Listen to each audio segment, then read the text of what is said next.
Good evening बंधुरा केमन आछो तोमरा सबाई आशा करी भालो आछो सुस्थ आछो आमिओ भालो आछि सुस्थ आछि।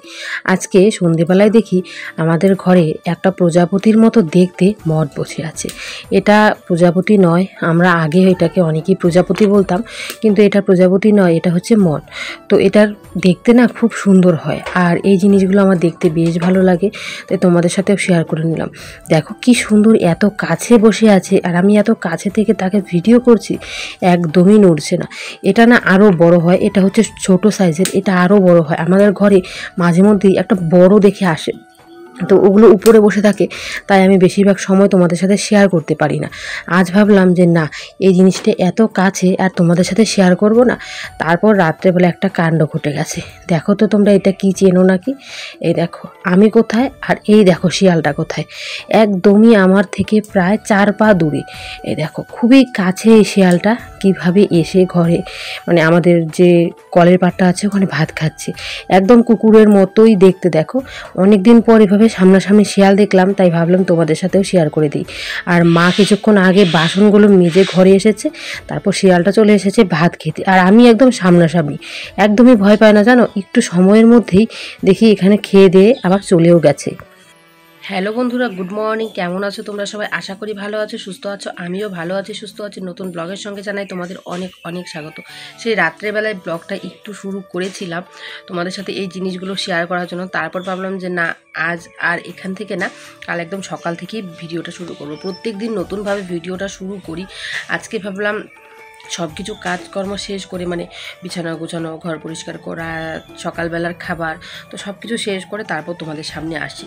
আজকে তোমাদের সামনে অনেক কিছু শেয়ার করব, তোমাদের কি বলবো, এই কথাগুলো তোমাদের সাথে শেয়ার করব। তো তোমরা অনেকেই আমাকে কমেন্টে বলেছো তোমাদের বাড়ি থেকে শুধু বেগুন আনা হয়, অন্য কোনো সবজি আনা হয় না। হ্যাঁ হয়, কিন্তু আমার বাবা বাজারে গিয়ে সবথেকে বেশি বেগুনটাই আনে, কারণ আমাদের বাড়িতে বেশিরভাগ সবজি বলতে আলু, বেগুন, ঝিঙে, এই তিনটেই কিন্তু থাকে। ঝিঙেটা তো সবসময় পাওয়া যায় না, বেগুনটা সব সময় পাওয়া যায়। বেগুন যদি 80 টাকা কেজিও থাকে, আমাদের এখানে কিছুদিন আগে বেগুন 80 টাকা কেজি গেছে, তবুও বাবা বেগুন নিয়ে এসেছে, কারণ আমাদের বাড়িতে সবাই বেগুন খেতে ভালোবাসে। আর আলু আর বেগুন এই দুটো আমাদের বাড়ি মাস্ট থাকে। আলুটা হচ্ছে নিজের বাড়ির, কারণ আমাদের আলু আবাদ করা হয় সেই কারণে। আর আজ আরও অনেক সবজি এনেছে, সব তোমাদের দেখাবো। আজ সারাদিনের ব্লগটা তোমাদের সাথে শেয়ার করব, অনেক কথা তোমাদের সাথে শেয়ার করব। তো চলো, আশা করি তোমাদের ভালো লাগবে। তো চলো দেখতে থাকো। এখন আমি ভাত বসাবো, রান্না কিন্তু আমি করব না, কিন্তু ভাত বসানো, সবজি কাটা ওইসব করে দিই মাকে। এখন আমি দেখলাম যে হাঁড়িটার অবস্থা দেখো কি খারাপ, মানে উনুনে রান্না করতে করতে কীরকম কালো হয়ে গেছে, আর কালকে সাইডগুলো পরিষ্কারই করা হয়নি, তাড়াহুড়ো রান্না করা হয়ে গেছে। তো আজকে এই যে মানে আমাদের যে হাঁড়িটা আছে এটাকে ভালো করে ধুয়ে পরিষ্কার করে তারপর কিন্তু রান্না বসাবো। তারপর কলের বারটাকে ভালো করে পরিষ্কার করে নিচ্ছি। আর এখন কটা বাজে জানো? এখন প্রায় ধরো 8:30 পৌনে 9 ওরকম বাজে। এখন যদি আমি ভাত বসিয়ে দিই, আর বেশিক্ষণ সময় লাগবে না, কিছুক্ষণের মধ্যেই কিন্তু ভাতটা হয়ে যাবে। তারপর মাকে সবজিগুলো কেটে দেবো, কেটে টেটে দিয়ে তারপর মা কিন্তু সবজি রান্না করবে। ভাতটা আমি বসিয়ে দিই, তারপরে রান্নাগুলো সব কিন্তু মা করে নেয়। দুজনে মিলে এইভাবে মিলেমিশে কাজ করলে একদমই রান্না কাজে একদমই কিন্তু খারাপ লাগে না, আর একদমই মনে হয় না যে ইস আর কতদিন এইভাবে রান্না করব, কেন এই রান্নাটা আমার জীবন থেকে যাচ্ছে না। কয়েকদিন রান্না করতে করতে দেখবি মনে হয় কেউ যদি একটা রান্না করে খাওয়ায় বেশ ভালো লাগবে, কিন্তু আমার আর মার দুজনের মধ্যে কারোই কিন্তু এটা মনে হয় না, কারণ আমরা দুজনেই মিলেমিশে রান্না করি। যেমন আমি ভাতটা বসিয়ে দিই, মা সবজিটা রান্না করে নেয়, আমি কেটে বেটে দিই, আর মা সাইডের কাজ যা আছে, যেমন গরুকে জল দেওয়া, গোবর ফালানো, সব কিছু করে এসে তারপর কিন্তু তরকারিটা রান্না করে নেয়। আর সবসময় দেখবি নিজেই যতই রান্না করো না কেন, মায়ের হাতে রান্নার টেস্টটাই অন্যরকম। তো এখানে কিছু পাট কাঠি নিয়ে এলাম, পাট কাঠি নিয়ে এসে কিছু লাকড়ির জোগাড় করে নিচ্ছে। আমাদের বাড়ির পেছনে, মানে ঘরের পেছন দিকটাতে অনেক লাকড়ি মা সেদিন নিয়ে এসেছিলো কেটে, তো সেগুলো কিন্তু জোগাড় করে নিয়েছি। আর এখন ভাতটাকে বসিয়ে নেব। শুধু ভাত রান্না করলে হয় না, ভাতের জন্য অনেক জোগাড়যন্ত্র করতে হয়। আর আমরা তো বেশিরভাগই উনুনে রান্না করি, উনুনে রান্না করলে কিন্তু খেতেও টেস্টি হয় আর পরিশ্রমও হয়। ভীষণ গরমের মধ্যে উনুনে রান্না করতেও কিন্তু মাঝে মধ্যে মনটা চায় না, কিন্তু কি করব বলো, আমরা মধ্যবিত্ত মানুষের মধ্যে এরকম কিন্তু মানে সবসময় গ্যাসে রান্না করা আমাদের মধ্যে পোষায় না। তো এখানে রান্নাটা বসিয়ে দিয়েছি। আর বাবা এসে গেছিলো একটু মামার বাড়িতে না, আমাদের মৌসুমি গাছ আছে, মানে মোসাম্বি, তো সেটা নিয়ে এসেছে। নিয়ে এসে হাফ এখানে বাবা বসে খাচ্ছে। আমার বাবা মৌসুমি খেতে এতটা পরিমাণ ভালোবাসে, আমরা কিন্তু গ্রামের ভাষায় মৌসুমিকে মোসাম্বিরও বলে থাকি, তাই বলে ফেললাম। তো তো বাবা খুব ভালোবাসে মৌসুমি খেতে। আজকে রান্নার জন্য অনেক আইটেম মানে তৈরি করা হয়ে গেছে। এদিকে পটল কেটে নিয়েছি, ঠুমো ঠুমো করে পটল কাটা হয়ে গেছে, এগুলো দিয়ে হবে আলু দিয়ে ঝোল। আর এখানে কিছুটা পটল কেটে নিয়েছি, এটা দিয়ে হবে ভাজা। আমার ভাই পটল খেতে এতটাই ভালোবাসে, পটলের যে কোনো তরকারি সেদ্ধ যেটাই রান্না করে দাও সেটাই খুব ভালোবাসে। তো এই যে ওর জন্য কিন্তু আজকে এগুলোই রান্না। আর এই পটলের সাথে এখন দিব আলুটাও নিয়ে নিয়েছি, এগুলো হচ্ছে বাড়ির আলু, তো এখান থেকে বেছে বেছে কিন্তু রান্না করতে হয়। আর বাবা নিয়ে এসেছিলো লাউ, তো এই যে শীতলাউ নিয়ে এসেছিলো, অর্ধেকটা রান্না করবো আর অর্ধেকটা রেখে দিয়েছি। তো এই যে এতটুকু হলেই আমাদের হয়ে যাবে। আমার ভাই কিন্তু আবার লাউ খেতে চায় না। তো যেটা কেটে নেওয়া হয়ে গেছে, এইটাকে এখন কাটবো। আর বাবা নিয়ে এসেছে মাছ, কি মাছ এনেছে চলো সেটাও দেখবো। এই যে বাবা বড় মাছ নিয়ে এসেছে, এটা কি মাছ জানি না, আমি মাছ চিনি না একদমই সত্যি। তো এই যে মাছ নিয়ে এসেছে, তো মাছটাকে ওখানে রেখে দিলাম। এই মাছ দিয়ে লাউ দিয়ে কিন্তু ঘন্ট হবে। আর সব হচ্ছে আজকে টাটকা টাটকা সবজি, এগুলো হচ্ছে বাড়ির সবজি। এই যে যেগুলো দেখছে এগুলো বাড়ির, আমাদের বাড়ির না, এগুলো মামার বাড়ির। মামার বাড়িতে একটা দুটো করে না গাছ লাগিয়ে রেখেছে, তো সেই গাছ থেকেই কিন্তু খুব সুন্দর পটল হয়েছে, ঝিঙে হয়েছে। তো মা গেছিলো মামার বাড়ির ওখানে, তো তারপর যে নিয়ে এসেছে, মামি বললো যে নিয়ে যা, ভাই মানে বাবু তো পটল খেতে খুব ভালোবাসে, মানে আমার ভাইয়ের কথা বলছে, বাবু তো পটল খেতে খুব ভালোবাসে, তো ওর জন্য যে পটল রান্না করিস। আর লাউ তো খাবে না মামি জানে, তো ওর জন্য তোদের জন্য লাউ রান্না করিস। তো পটল আমরাও খাবো। আর তার সাথে মামার বাড়ি থেকে একটা মৌসুমি নিয়ে এসেছে, এটা কিন্তু মামার বাড়ির গাছের মৌসুমি। তোমরা দেখেছো এর আগে মামার বাড়িতে একটা গাছ আছে, তো সেই গাছে কিন্তু প্রচুর মৌসুমি হয়েছে। তো এই যে হচ্ছে মৌসুমি, আর হাফটা বাবা খেয়েছে আর একটা হাফ আছে, এই দেখো এই হাফটা রেখে দিয়েছি, এটা খাবো। এখন তো কিছু খাইনি, খালি পেট, এখন খাবো না, পরে খাবো। এটাকে রেখে দিই। আর হাফ যেটা ছিল বাবা খেয়ে নিয়েছে। আমার বাবা মৌসুমি খেতে এত পরিমাণ ভালোবাসে কি বলবো। তো চলো এখন এই সবজিগুলো কেটে দিই। আর রান্না একদম আমি করব না, এই যে মা রান্না করবে, এখানে ভাত বসিয়ে দিয়েছে, এই যে খড়ি আনা শুরু করে দিয়েছে, আমি শুধু সবজিগুলো কেটে দেবো, এতটুকুই। লাউ বাঁধাকপি এগুলো নাকি আমাদের বড় বাজারে উঠে গেছে, কিন্তু জানো আমাদের এখানে যে ছোট বাজারটা আছে এটাতে সহজে পাওয়া যায় না। আজকে একটা লাউ পেয়েছি বাবা, তো তাই কিন্তু লাউটা নিয়ে চলে এসেছে। এটা হচ্ছে শীত লাউ, আর কিছুদিন পর এই লাউগুলো কিন্তু আমাদের বাড়িতেই হবে, তখন একদমই খেতে ইচ্ছে করবে না, কারণ বাড়িতে হওয়ার জিনিসগুলো না পরে যেন একদিন দুদিন খাওয়ার পর ভালো লাগে না। কিন্তু কিনে যখন এনেছে তখন কিন্তু এই লাউয়ের টেস্টটা বেশি হবে। কারণ অনেক দিন থেকে বাবাকে বলছিলাম, বাবা আমাদের বাজারে যদি বাঁধাকপি ওঠে লাউ ওঠে নিয়ে এসে, তো আজকে যেই উঠেছে বাবা একটা নিয়ে চলে এসেছে। তো ভাবছি মাছ আছে, তো মাছ দিয়ে কিন্তু লাউ দিয়ে ঘন্ট করবো, বেশ ভালো লাগে। তো এদিকে পটল টটল যা আছে সব কেটে নিয়েছি। আজকে সবজির যে যোগানটা আছে একটু বেশি আছে। যেদিন যেন ঘরে সবজি থাকে না সেদিন কোনো কিছুই খুঁজে পাওয়া যায় না যে কী রান্না করি। আর যেদিন সবজি থাকে এদিন দেখবে যে চারদিক থেকেই মনে হয় এটা সেটা অনেক কিছু রান্না করা চলে আসে, কিন্তু তিনটের বেশি তো রান্না করা যায় না, কারণ তিনটের বেশি রান্না করলে পোষাবে না। তো এদিকে দেখো ভালো করে এটাকে গ্রেড করে নিচ্ছি। আর আমি কিন্তু লাউ এভাবেই কাটি, লাউ কুমড়ো যেটাই বলো সেটাই কিন্তু এভাবেই কাটি, মানে এভাবে কাটলে না যখন রান্না করবো তখন একদম মিশে যায়। তো যে আমার লাউটা কাটা হয়ে গেছে। আর এদিকে যে পটলগুলোকে দেখো ভালো করে ঠুমঠুম করে কেটে নিয়েছি। আর মা এদিকে রান্না বসিয়ে দিয়েছে, তো আমি চলে এসেছিলাম এখানে করলা নিতে। তো মা বলছিল যে না বাদ দে, করলাটা রান্না করতে হবে না, কারণ অনেকগুলো একসাথে পদ হয়ে যাচ্ছে। তো তাই ভাবলাম যে না করলাটা রান্না করব না।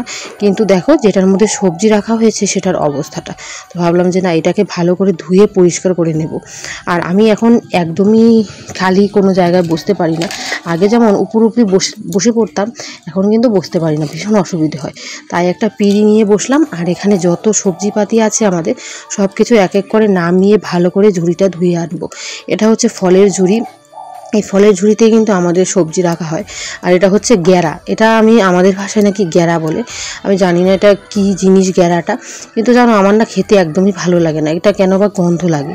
তো মামি দিয়েছে, মামার বাড়িতে ছোট গাছ হয়েছিল, তো সেখানে 4-5টা হয়েছিল, তো মামি নিজেরা 2 না 3টে খেয়েছে, তারপর আমাদেরকে 2টো দিয়ে দিয়েছে। আর এদিকে কিন্তু বাবা নিয়ে এসেছে আবার গাটি কচু, মানে যেটাকে আমরা কচুর মুখী বলি আমাদের গ্রামের ভাষায়, তো সেটাও নিয়ে এসেছে। দেখো তো রান্নার জোগাড় আজকে কিন্তু অনেক, ইচ্ছা করলে গাটি কচু রান্না করা যেত, ইচ্ছে করলে করলা ভাজাও করা যেত।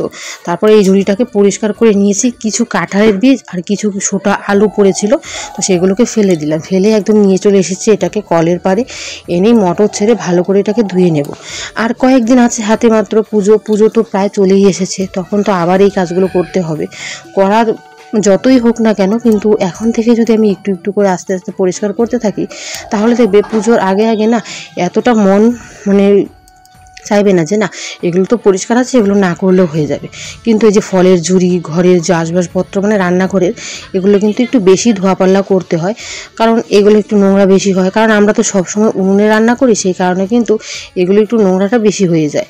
আর যদি গ্যাসে রান্না করতাম তাহলে কিন্তু এতটা নোংরা হতো না। আর উনুনে রান্না করতে ভালোবাসি। এদিকে দেখো এটাকে ভালো করে ধুয়ে নিয়েছি, ধোয়ার পর একদম মনে হচ্ছে নতুন হয়ে গেছে। ধুয়ে চলে এসেছি এটাকে রোদ্রে দিতে। এটাকে চলো রোদ্রে দিয়ে দিই। রোদ্রে দিয়ে তারপর কিন্তু ঘরটাকে পরিষ্কার করব, মানে যেখানে আমাদের এই জিনিসগুলো রাখা হয়, মানে সবজিপাতিগুলো রাখা হয়। আগে এখানে পাট রাখা হতো, এবছর আর পাট এখানে রাখবে না। তার একমাত্র কারণ হচ্ছে কি জানো, আমাদের আগের বছরের যে পাটগুলো এখানে রেখেছিল, এই যে আমাদের এদিকের বেড়াটা ভাঙা বলে কিন্তু বেশিরভাগ জল ঢুকে গেছিলো আমাদের ঘরের মধ্যে, আর পাটগুলো একদম নষ্ট হয়ে গেছিলো। সেই কারণে বাবা বলছে যে না, পাট এবার তাড়াতাড়ি বিক্রি করে দেওয়া হবে, এবার পাট আর বেশি দিন রাখবে না। পাটের দামটা যতটুকু আছে তার থেকে যদি কিছুটা বেড়ে যায় তাহলে পাটটা বিক্রি করে দেওয়া হবে। আর এবারে পাটগুলো সব রেখেছে সেই পাকা ঘরের বারান্দার মধ্যে। তো দেখো এখানে কতগুলো কাঁঠালের বীজ বেরোলো, এগুলো কিন্তু ভালো না, একদম ছোটা হয়ে গেছে। আমি জানি না কাঁঠালের বীজ কীভাবে সংরক্ষণ করে, যদি সংরক্ষণ করা যেত তাহলে মনে হয় বেশ ভালো হতো। আমার কাছে খুব ভালো লাগে কাঁঠালের বীজ। তো এদিকে ভালো করে জায়গাগুলোকে পরিষ্কার করছি। আর ওই পাশে কিন্তু আমার মা রান্না বসিয়ে দিয়েছে, মানে সবজিপাতি যা কেটে কুটে দিয়েছি সব কিছু রান্না করছে। আর আজকে প্রায় 2 না 3টে পদ হচ্ছে, যেটাই রান্না হচ্ছে সবগুলি আমার প্রিয় প্রিয়। কিন্তু জানো আমার ভাইয়ের আর আমার বাবার খাবারের মধ্যে না অনেক বাস, এটা খায় না তো সেটা খায় না। আগে ছোটোবেলাও আমার ছিল, এখন আস্তে আস্তে যখন বড় হয়েছি আমার খাবারের বাসটা কমে গেছে। জানো ছোটোবেলায় না মুসুর ডাল আর দুধ ভাত ছাড়া কোনো কিছুই খেতাম না, যেটাই খেতাম সেটাই মনে হয় ঝাল লাগতো। কিন্তু লোকের বাড়ি গিয়ে ভালোই খেতাম, মানে আমাদের বাড়ির পাশে আমাদের একটা বাড়ি আছে, মানে বম্মা বলে ডাকি। তো তাদের বাড়িতে যদি আমাকে ডাকতো খাওয়ার জন্য, তাদের বাড়িতে ঝালে ঝুলে খেয়ে নিতাম। কিন্তু বাড়িতে কিন্তু আমি একদমই খেতাম না, শুধু ডাল ছাড়া কিচ্ছু দিয়ে খেতাম না। আস্তে আস্তে দেখো এখন আমার একদম অভ্যাস হয়ে গেছে, এখন সবজিপাতি ছাড়া খেতে ভালো লাগে না। আর ডালটা যেন এখন চোখের কাটা হয়ে যাচ্ছে, মানে ডাল দিয়ে খেতে ভালো লাগে না। তারপর দেখলাম যে ভালোই রোদ উঠেছিল, ঝুড়িটাও শুকিয়ে গেছে, তাই নিয়ে এসেছি যতগুলো সবজি ছিল সবজিগুলোকে এখানে ঢোকানোর জন্য। মানে ঝুড়িটার মধ্যে সবজিগুলো রেখে দেবো, রেখে ভালো করে ঝুড়িটা একটা সাইডে রেখে দেবো, তাহলে এই জায়গাটা আমার পরিষ্কার হয়ে গেল। কিছুদিন আগে আমার যে পেছনের জায়গাটা এটাকেও কিন্তু পরিষ্কার করে রেখেছিলাম। পরিষ্কার করে রাখাতে না রান্নাঘরটা বেশ সুন্দর লাগে। আর যতই সুন্দর করে রাখি, যতই পরিষ্কার করে রাখি, দেখবে 2 দিন পর নোংরা হবেই, কারণ উনুনে রান্না করা হয়, ধোয়া কালি সব কিছু মিশিয়ে কিন্তু আমাদের রান্নাঘরটা বেশ বড় সড়ো রান্নাঘর নোংরা হয়ে যায়। তো ভালো করে পরিষ্কার করতে হয়। আর এদিকের বেড়াটা বাবাকে কতবার করে বলছি বেড়াটা ঠিক করে নাও, তো এবার বলছে যে না পুজোর আগে আগে বেড়াটা ঠিক করা হবে। জানো কিছুদিন আগে আমাদের বাড়িতে অনেক কাঠ আনা হয়েছিল এই রান্নাঘরটা ঠিক করা হবে বলে, তারপর থেকে আর মিস্ত্রি আসে না। কারণ যেদিনই আমরা ভাবি মিস্ত্রিকে বলবো সেদিনই চলে আসে বৃষ্টি। আর মিস্ত্রি একদিন আসবো তো আরেকদিন আসবো না, এরকম করতে করতে প্রায় 1 মাস ধরে আমরা মিস্ত্রি খুঁজছি, মানে রাজমিস্ত্রি, যে যারা ঘরের কাজ করে সেই মিস্ত্রিগুলো। তো দেখো এদিকে কিন্তু আমি সব পরিষ্কার করে নিচ্ছি। পরিষ্কার করতে করতে ভাবছি যে তোমাদের সাথে যে মানে আমি কাজগুলো শেয়ার করছি, তোমরা না এই কাজগুলো শেয়ার করাতে তোমরা অনেক কিছু বলো যে তুমি কেন এত কাজ করো এটা সেটা, কিন্তু জানো কাজ করলে না শরীরটা অনেক হালকা থাকে, যেটা আমি নিজে টের পাই, নিজে বুঝি। যতই আমি কাজ করি না কেন, যত কিছুই করি না কেন, তবুও দেখবি আমার শরীরটা না আগের থেকে অনেক ফিট আছে। আমি সেরকম দুর্বল হই না এখন, আগের মতো না মাথাও কম ঘোরে, মানে মাথাও ঘোরে না, শরীরটা একটু মানে ভালোও লাগে। তো নিজের ভালোর জন্য কিন্তু অনেক কিছু করতে হয়, আর শরীরটাকেও না নাড়াতে হয়। কথায় বলে কদর নাড়ালেই নাকি শরীর ভালো থাকে। তো তাই আমিও চেষ্টা করি আমার একটু কদরটা নাড়াতে। আর যদি একদমই বসে যাই তাহলে জানবে আমি না একদমই সুস্থ হব না তাড়াতাড়ি, মানে এখন তো আস্তে আস্তে দিন যাবে, শরীর ভারী হবে, কিন্তু কাজের মধ্যে থাকলে শরীরটা না আগের থেকে অনেকটাই ঠিকঠাক হয়ে যাবে। কালকে হয়েছে পুরো দমে বৃষ্টি, আর আজকে আকাশের অবস্থা দেখো, মেঘগুলো দেখো কিভাবে আছে। আর আজকের রোদ কি বলবো, প্রচণ্ড রোদ, প্রচণ্ড গরম লাগছে। আর এই দেখো রোদের অবস্থা, একদম রোদে খাখা করছে। কালকে বৃষ্টি হয়েছিল, সারাটা দিন অনেক আরাম ছিল আকাশটা। আজ আবার সেই আকাশ দেখো কি অবস্থা আকাশের, মানে মনে হচ্ছে না এই আকাশ দেখে আর 15-20 দিনের মধ্যে কোনো বৃষ্টি হবে।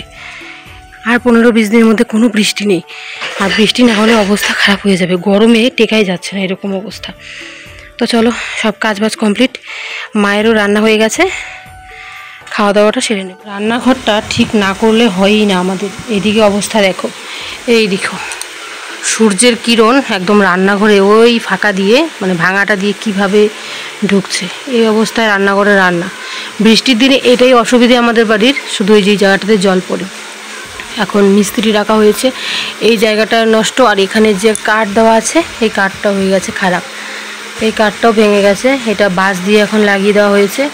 আর এই যে দেখো কীভাবে সূর্যের কিরণটা আসছে, পুরো এসে এই যে বালতিটাতে পড়ছে। আর এই দিকে বেড়াটার অবস্থা দেখো, এই বেড়াটা পুজোর আগে আগেই ঠিক করা হবে, এই বেড়াটাকে পুজোর আগে আগেই কিন্তু টিন দিয়ে দেওয়ার কথা, দেখা যাক কি হয়। আর কিছু আদা নিয়ে এসেছে, কিছু আদা নিয়ে আসা হয়েছে, এই আদাগুলো কিন্তু লাগিয়ে দেবে। এগুলো হচ্ছে দেশি আদা, এটা কিন্তু লাগিয়ে দেওয়া হবে। আর এগুলো হচ্ছে মজা সুপারি, আমার মা মজা সুপারি খেতে এতটাই ভালোবাসে, এই যে এই আদাগুলোকে লাগিয়ে দেওয়া হবে। কিন্তু এই আদাগুলো লাগিয়ে দিলে বাড়িতে অনেক আদা হয়ে যাবে, অনেকটা পরিমাণ আদা হয়ে যাবে। আর আমাদের এইগুলো হচ্ছে দেশি আদা, এমনিতে হাইব্রিড আদাও আমাদের বাড়িতে লাগানো আছে, সেটা হচ্ছে এই দিকে, এই যে এখানে আদা গাছ লাগানো আছে, এগুলো হচ্ছে হাইব্রিড আদা। এটা থেকে আদা হওয়া শুরু হয়ে গেছে, এখান থেকে মাঝে মধ্যে দরকার যখন হয় তখন তুলে তুলে খাওয়াও হয়।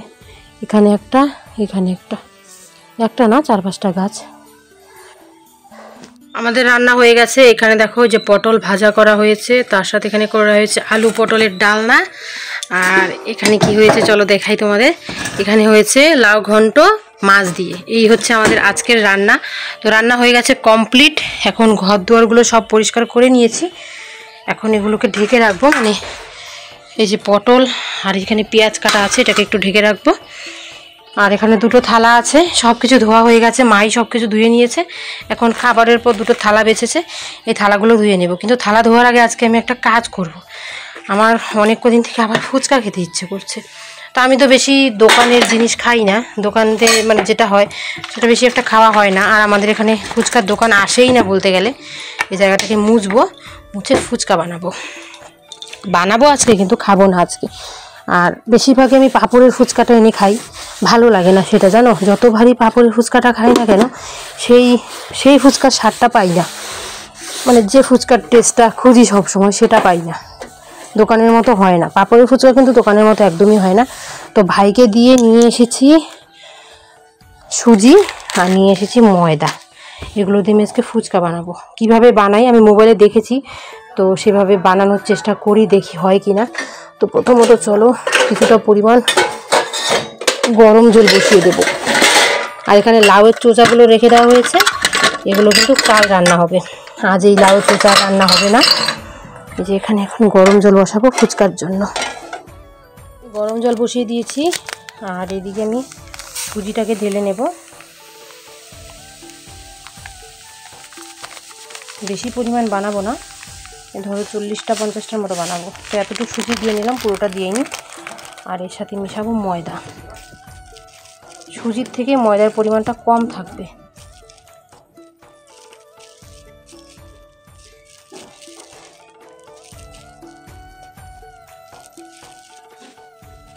সুজি যতটুকু দিয়েছি তার থেকে ময়দাটা একটু কম দিতে হবে। তাও একটা ছোট হাতা নিয়ে নিই, হাতাটা দিয়ে ময়দাটা মেপে মেপে দেব।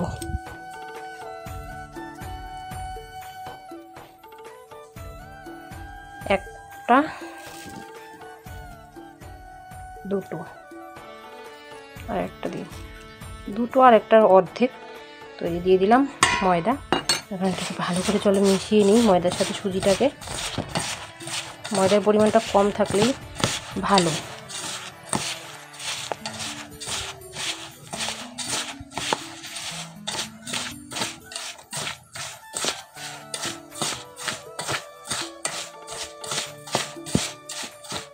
তো ওটা আমার রেডি হয়ে গেছে, দিয়ে দিব অল্প পরিমাণ খাবার সোডা। সোডা দিলে নাকি ফুচকাগুলো ভালো ফুলে ওঠে, অল্প পরিমাণ দিলাম খাবার সোডা। এখন এটাকে মিশিয়ে নেব ভালো করে।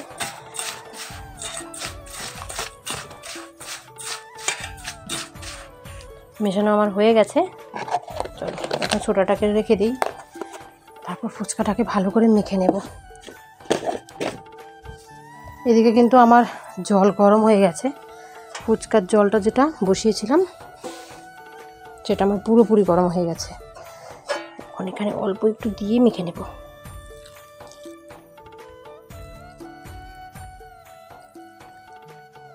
তো চলো, বেশি জল দেওয়া যাবে না, এটাতে সুজি তো, তাই দেওয়া যাবে না। তো চলো এটাকে এখন ভালো করে মেখে নিই।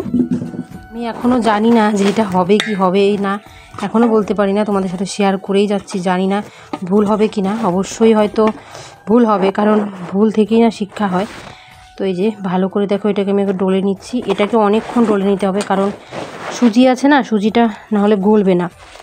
গরম জল দিয়ে ভালো করে ডলে নিচ্ছি। দেখো এই যে এরকম শক্ত করেছি, তো শক্ত হলে সুজিটা যখন গলে যাবে তখন নরম হয়ে যাবে। এটাকে ডলতেই থাকতে লাগবে। অনেক চেষ্টার পর আজকে ভাবলাম যে এই জিনিসটা বানাবো, সেটা হচ্ছে ফুচকা বানাবো। বেশিরভাগই না বাড়িতে পাঁপড়, ফুচকার যে পাঁপড়গুলো আছে ওগুলো এনে খাই, কিন্তু সত্যি আমি জানি না এই ফুচকাগুলো বানানোর পর ফুলবে কি না। এটা সম্পূর্ণটা ইউটিউব দেখে আমি করেছি, তো না ফুললে এখানে আমার করার কিছু নেই। একদম মান সম্মানে পড়তে হবে, লজ্জায় পড়তে হবে আমার, সত্যি কথা। তো তোমরা দেখলেই তো এটার মধ্যে আমি কী দিয়েছিলাম। এখন ফুচকাগুলোকে ভালো করে বেলে নেব, আর এখানে আমি ভালো করে আমাদের যে রুটি বেলার যে পিঁড়িটা আছে ওটাকে ভালো করে মুছে নিয়েছি। আগের থেকে ধোয়া ছিল, তারপর আবার মুছে নিয়েছি।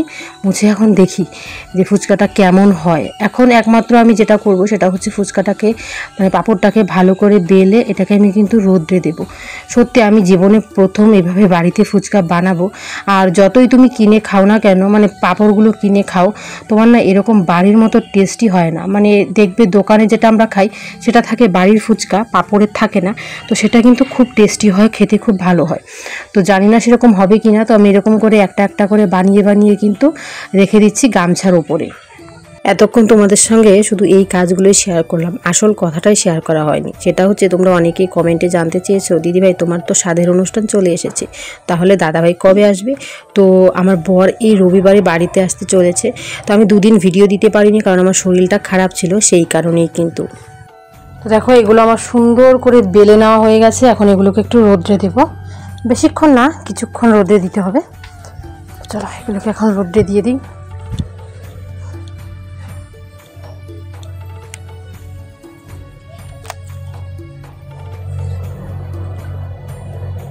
এগুলো রোদ্রে দেওয়া হয়ে গেছে, কিছুক্ষণ শুকিয়ে যাক, পরে দেখি আজ বানাই না কাল বানাই। যেদিনই বানাবো তোমাদের সাথে অবশ্যই শেয়ার করব যে ফুলবে কি ফুলবে না।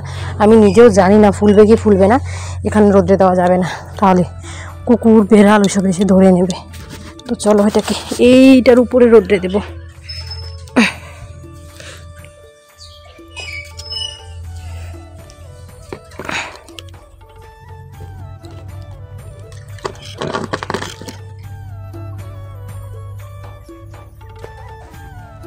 এই দেখো এখানে রোদে দিয়ে দিয়েছি, থাক এটা শুকিয়ে যাক। আর আকাশের অবস্থাটা দেখো, পুরো নীল হয়ে গেছে আকাশ।